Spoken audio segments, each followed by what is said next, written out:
ಪಶ್ಚಿಮ ಬಂಗಾಳದಲ್ಲಿ ತೃಣಮೂಲ್ ಕಾಂಗ್ರೆಸ್ ಪಕ್ಷವನ್ನು ಸೋಲಿಸೋದಕ್ಕೆ ಕಾಂಗ್ರೆಸ್ ಒಂದು ರಣತಂತ್ರವನ್ನು ರೂಪಿಸಿದೆ. ಕಾಂಗ್ರೆಸ್ ಅಲ್ಲಿ ತೃಣಮೂಲ್ ಕಾಂಗ್ರೆಸ್ ಅನ್ನು ಯಾಕೆ ಸೋಲಿಸಬೇಕು? ಪಶ್ಚಿಮ ಬಂಗಾಳದಲ್ಲಿ ಇಂಡಿ ಮೈತ್ರಿಯೊಳಗೆ ಇನ್ನೊಂದು ಮೈತ್ರಿ, ತೃಣಮೂಲ್ ಕಾಂಗ್ರೆಸ್ ಅಭ್ಯರ್ಥಿಗಳನ್ನ ಸೋಲಿಸಬೇಕು. ಟಿಎಂಸಿ ಮತ ಬುಟ್ಟಿಗೆನೆ ಕಾಂಗ್ರೆಸ್ ಕೈ ಹಾಕಿದೆ. ಸ್ನೇಹಿತರೆ ನಮಸ್ಕಾರ, ನಾನು KVN ಸ್ವಾಮಿ. ಇವತ್ತು ಒಂದು ವಿಚಿತ್ರ ರಾಜಕೀಯ ಸನ್ನಿವೇಶದ ಬಗ್ಗೆ ಮಾತಾಡೋದಕ್ಕೆ ನಾನು ನಿಮ್ಮ ಮುಂದೆ ಬಂದಿದ್ದೇನೆ. 2024ರ ಲೋಕಸಭಾ ಚುನಾವಣೆ ದೇಶಾದ್ಯಂತ ಬಿರುಸಿನಿಂದ ನಡೀತಾ ಇದೆ. NDA ವರ್ಸಸ್ ಇಂಡಿ ಮೈತ್ರಿಕೂಟ ಜಿದ್ದಾಜಿದ್ದಿನ ಸ್ಪರ್ಧೆ ನಡೆಸಿದೆ. ಇಂಡಿ ಮೈತ್ರಿಕೂಟದ ವಿವಿಧ ರಾಜಕೀಯ ಪಕ್ಷಗಳು ಆಯಾಯ ರಾಜ್ಯಗಳಲ್ಲಿ NDA ಅಭ್ಯರ್ಥಿಗಳನ್ನು ಸೋಲಿಸೋದಕ್ಕೆ ಇನ್ನಿಲ್ಲದ ಸಾಹಸವನ್ನು ಮಾಡ್ತಾ ಇದ್ದಾರೆ. ಅಂಥ ರಾಜ್ಯಗಳಲ್ಲಿ ಪಶ್ಚಿಮ ಬಂಗಾಳವೂ ಕೂಡ ಒಂದು.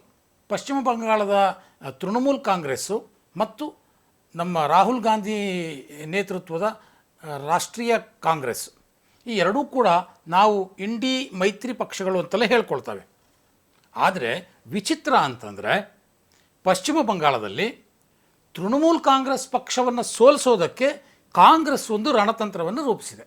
ಆ್ಯಕ್ಚುಲಿ ಕಾಂಗ್ರೆಸ್ ಸೋಲಿಸಬೇಕಾದದ್ದು BJPಯನ್ನು ಅಥವಾ NDA ಅಭ್ಯರ್ಥಿಗಳನ್ನು.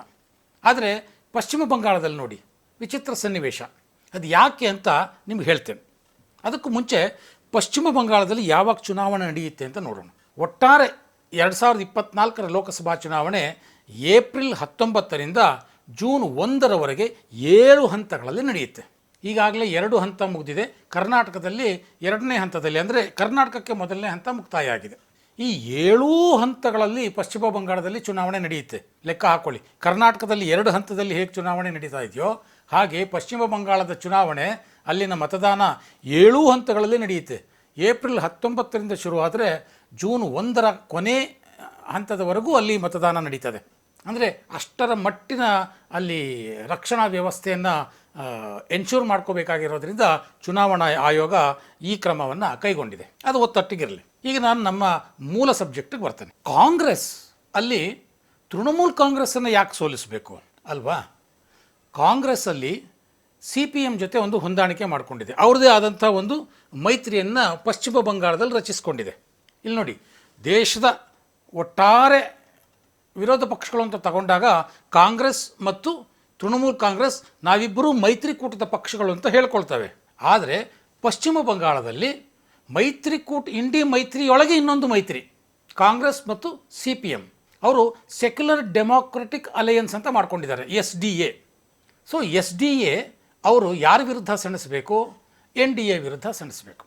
ಅಂದರೆ ಕಾಂಗ್ರೆಸ್ಸು NDA ಅಭ್ಯರ್ಥಿಗಳನ್ನ ಸೋಲಿಸೋದಕ್ಕೆ ತನ್ನೆಲ್ಲ ಶ್ರಮವನ್ನು ಹಾಕಬೇಕು. ಆದರೆ ಪಶ್ಚಿಮ ಬಂಗಾಳದಲ್ಲಿ ಉಲ್ಟಾ.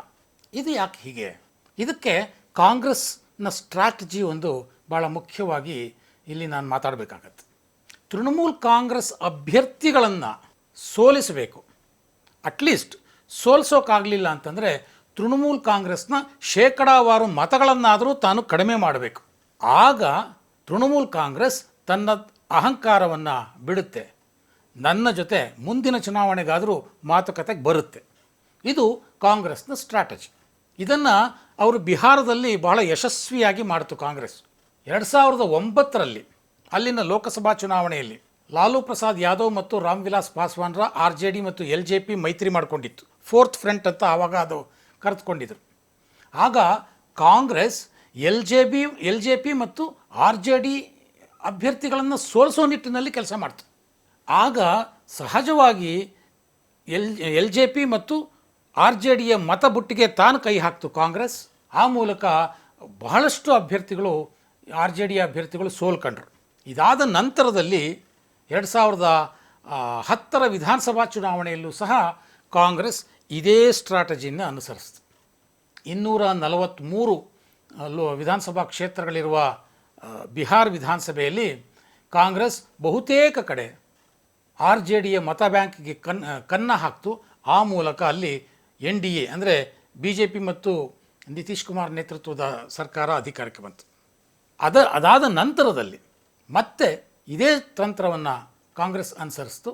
ಆಗ ಅಷ್ಟು ಹೊತ್ತಿಗೆ RJD ತನ್ನ ಮತದ ಪ್ರಮಾಣವನ್ನು ಶೇಕಡಾ ಪ್ರಮಾಣವನ್ನು ಕಳೆದುಕೊಳ್ತಾ ಬಂತು. 2020 ವಿಧಾನಸಭಾ ಚುನಾವಣೆ ಹೊತ್ತಿಗೆ ಕಾಂಗ್ರೆಸ್ ತಾನೇ RJDಯ ಜೊತೆ ಕೈ ಜೋಡಿಸೋದಕ್ಕೆ ತನ್ನ ಕೈಯನ್ನು ನೀಡಿತು. ಆದರೆ ಒಂದು ಷರತ್ತನ್ನು ಹಾಕ್ತು. ಏನದು? ಈಗ ನೀವು ಸೋತಿದ್ದೀರಿ, ನಿಮ್ಮ ಮತಗಳ ಪ್ರಮಾಣವೂ ಕಡಿಮೆ ಆಗಿದೆ, ನಮ್ಮದು ಕಡಿಮೆ ಇದೆ, ಹಾಗಾಗಿ ನಾವಿಬ್ಬರು ಇವಾಗ ಈಕ್ವಲ್ ಪಾರ್ಟ್ನರ್ಸ್. ಹಾಗಾಗಿ ನಮಗಿಷ್ಟು ಸೀಟ್ ಕೊಡಬೇಕು ಅಂದರೆ, ನೀವು ಬಿಟ್ಕೊಡ್ಬೇಕು ಅಂದರೆ ಇಷ್ಟು ಸೀಟ್ ಬಿಟ್ಕೊಡ್ಬೇಕು. ಸಹಜವಾಗಿ ಲಾಲು ಪ್ರಸಾದ್ ಯಾದವ್ ಅವರ ಪಕ್ಷ ವೀಕ್ ಆಗಿತ್ತು, ದುರ್ಬಲಗೊಂಡಿತ್ತು. ಕಾಂಗ್ರೆಸ್ಸಿಗೆ ಆಗ 70 ಸ್ಥಾನಗಳನ್ನು ಲಾಲು ಪ್ರಸಾದ್ ಯಾದವ್ ಬಿಟ್ಕೊಟ್ಟಿದ್ರು. ಆದರೆ ಹಿಂದಿನ ಚುನಾವಣೆಯಲ್ಲಿ 15 ಸ್ಥಾನ ಬಿಟ್ಕೊಡ್ತೀವಿ ಎಂದವರು ನಂತರದ ವಿಧಾನಸಭಾ ಚುನಾವಣೆಯಲ್ಲಿ 70 ಸ್ಥಾನಗಳನ್ನು ಬಿಟ್ಕೊಡ್ಬೇಕಾಗಿ ಬಂತು. ಈ ತಂತ್ರವನ್ನು ಕಾಂಗ್ರೆಸ್ ಈ ಬಾರಿ ಪಶ್ಚಿಮ ಬಂಗಾಳದಲ್ಲಿ ಅನುಸರಿಸುವುದಕ್ಕೆ ಹೊರಟಿದೆ. ಅದರ ಮೊದಲ ಹಂತವಾಗಿ ರಾಹುಲ್ ಗಾಂಧಿ ಭಾರತ್ ಜೋಡೋ ನ್ಯಾಯ ಯಾತ್ರಾ ಕೈಗೊಂಡ್ರಲ್ಲ, 2ನೇ ಬಾರಿಗೆ ಭಾರತ್ ಜೋಡೋ ಯಾತ್ರೆ ಮಣಿಪುರದಿಂದ ಆರಂಭ ಆಗಿದ್ದು. ಮಣಿಪುರದಿಂದ ಆರಂಭ ಆಗಿ ಅಸ್ಸಾಂನ ದಾಟಿ ಅದು ಪಶ್ಚಿಮ ಬಂಗಾಳಕ್ಕೆ ಬಂದಾಗ ಆರಂಭದಲ್ಲಿ ಮಮತಾ ಬ್ಯಾನರ್ಜಿ ಆ ಭಾರತ್ ಜೋಡೋ ಯಾತ್ರೆಗೆ ಪಶ್ಚಿಮ ಬಂಗಾಳ ಪ್ರವೇಶ ಮಾಡೋದಕ್ಕೆ ಅವಕಾಶ ಕೊಟ್ಟಿರಲಿಲ್ಲ.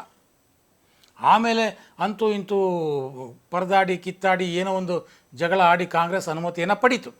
ಯಾಕೆ ಅನುಮತಿ ಕೊಟ್ಟಿರಲಿಲ್ಲ ಮಮತಾ ಬ್ಯಾನರ್ಜಿ ಅಂತಂದರೆ, ರಾಹುಲ್ ಗಾಂಧಿ ಭಾರತ್ ಜೋಡೋ ಯಾತ್ರೆಯನ್ನು ಪಶ್ಚಿಮ ಬಂಗಾಳದಲ್ಲಿ ಯಾವ್ಯಾವ ಕ್ಷೇತ್ರದಲ್ಲಿ ಆಯೋಜನೆ ಮಾಡಿದರು ಅಂದರೆ, ಎಲ್ಲವೂ ಗಡಿ ಭಾಗದ ಕ್ಷೇತ್ರಗಳು. ಎಲ್ಲೆಲ್ಲಿ ಮುಸ್ಲಿಂ ಮತದಾರರಿದ್ದಾರೋ ಅಲ್ಲೆಲ್ಲ ಆ ಪ್ರದೇಶಗಳಲ್ಲಿ ಮಾತ್ರ ಭಾರತ್ ಜೋಡೋ ನ್ಯಾಯ ಯಾತ್ರೆಯನ್ನು ಅವರು ಆಯೋಜನೆ ಮಾಡಿದರು.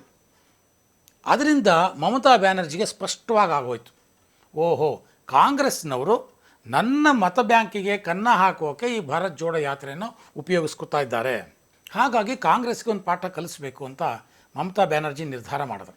ಅವತ್ತಿನಿಂದ ಕಾಂಗ್ರೆಸ್ ಜೊತೆ ಅವರು ಬಹಳ ಟಫ್ ಆಗಿ ನಡ್ಕೊಳ್ಳೋದಕ್ಕೆ ಶುರು ಮಾಡಿದ್ರು.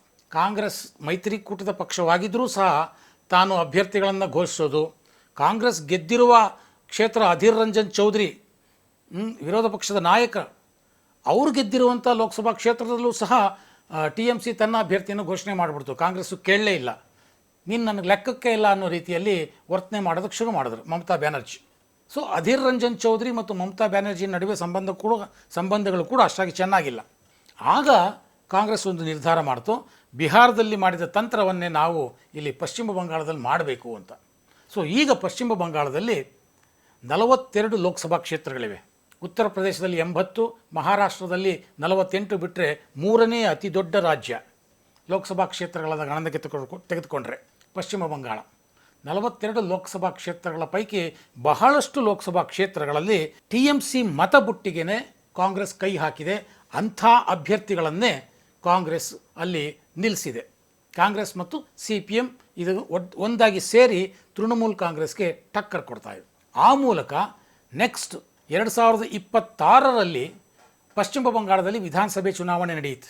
ಈಗಿನ ಚುನಾವಣೆಯಲ್ಲಿ TMCಯ ಮತದ ಪ್ರಮಾಣ ಕಡಿಮೆ ಆದರೆ ಆಗ ಮುಂದಿನ ವಿಧಾನಸಭಾ ಚುನಾವಣೆಯಲ್ಲಿ ಇದೇ TMC ನಮ್ಮ ಹತ್ರ ಬರುತ್ತೆ ಅನ್ನುವಂಥ ಒಂದು ದೂರದ ಆಲೋಚನೆ ಕಾಂಗ್ರೆಸ್. ಇನ್ನು ಅಧೀರ್ ರಂಜನ್ ಚೌಧರಿ ಪಶ್ಚಿಮ ಬಂಗಾಳ ಕಾಂಗ್ರೆಸ್ನ ಮೇರು ನಾಯಕ ಅಂತಲೇ ಹೇಳ್ಬೋದು.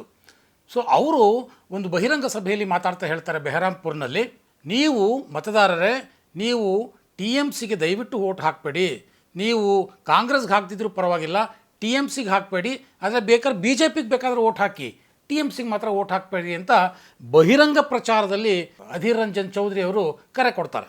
ನೋಡಿ ಹೇಗಿದೆ, ಒಂದು ಕಡೆ ಇಂಡಿ ಮೈತ್ರಿಕೂಟಗಳೆಲ್ಲೂ ಒಂದಾಗಬೇಕು ಅಂತ ಒಬ್ರಿಗೊಬ್ರು ಕೈ ಹಿಡಿದು ಸ್ಟೇಜ್ ಮೇಲೆ ಏನು ಒಗ್ಗಟ್ಟು ತೋರಿಸ್ತಾರೆ, ಆದರೆ ಗ್ರೌಂಡ್ ಲೆವೆಲಲ್ಲಿ ಇಂಡಿ ಮೈತ್ರಿ ಪಕ್ಷಗಳ ನಡುವೆ ನಡೀತಿರ್ತಕ್ಕಂಥ ಈ ರೀತಿಯ ಪ್ರತಿತಂತ್ರಗಳು ನಿಜಕ್ಕೂ ಆಶ್ಚರ್ಯ ಹುಟ್ಟಿಸುತ್ತೆ.